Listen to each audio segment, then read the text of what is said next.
Crime rate हा कसा मोजायचा असतो? प्रति 1 लाख लोकसंख्या मोजायचा असतो.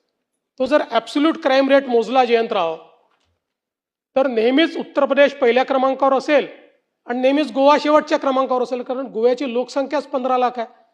आता 15 लाखात क्राईम होतील तर किती होतील?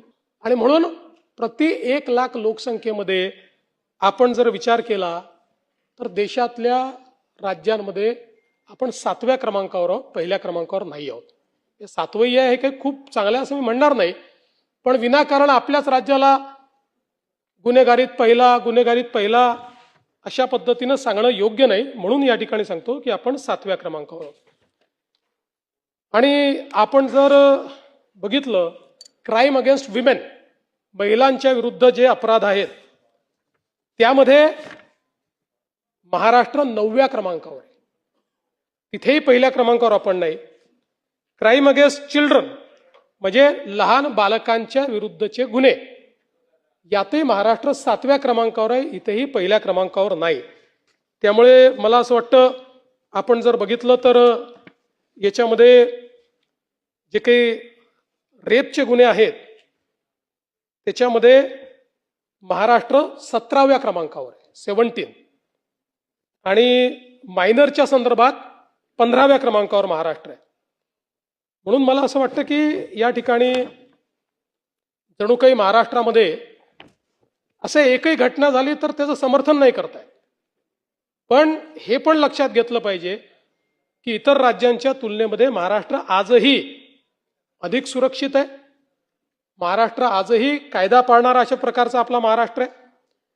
आणि आपण जर आता क्राईमचं स्टॅटिस्टिक्स दिलं म्हणून सांगतो की मे 25 ते मे 26 अशी जर आपण तुलना केली तर त्याच्यामध्ये विनयभंग 374 ने कमी, दुखापत 187 ने कमी, जबरी चोरी 271 ने कमी, घरफोडी 295 ने कमी, चोरी 384 ने कमी, आणि गुन्हे उघडकीस येण्याचं जे प्रमाण आहे तेही 2025च्या तुलनेत 3.12% वाढलंय, 82% ते पोहोचलेलं आहे.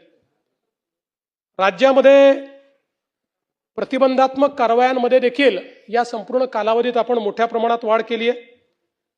तडीपारी 534 ने वाढ, MPDA 14 ने वाढ, मकोका 33 ने वाढ, आणि मोठ्या प्रमाणात अग्निशस्त्र जप्त करणे 427 अशा पद्धतीनं आपण हे काम केलंय.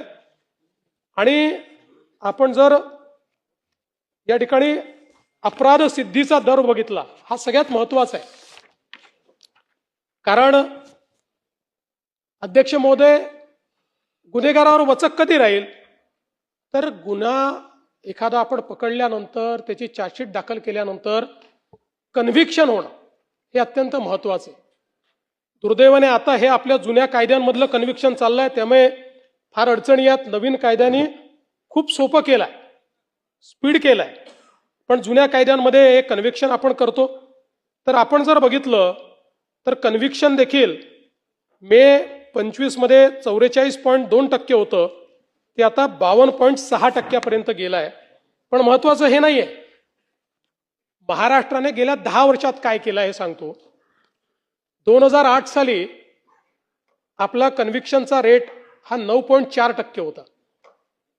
2011 साली 12 साली तो 9% होता, 9.4% होता. तिथपासून आपण सुरुवात केली आहे 9.4%पासून, आणि आता जयंतराव 9.4%वरून आपण 52.6%वर पोहोचलो. गेल्या 10 वर्षामध्ये कन्सिस्टंटली तुम्ही बघितलं 10 वर्ष 8 आणि 9% आपला हा दर होता की ज्याच्यामध्ये 100 लोकांना आपण जर चार्जशीट केलं 91 सुटून जात होते.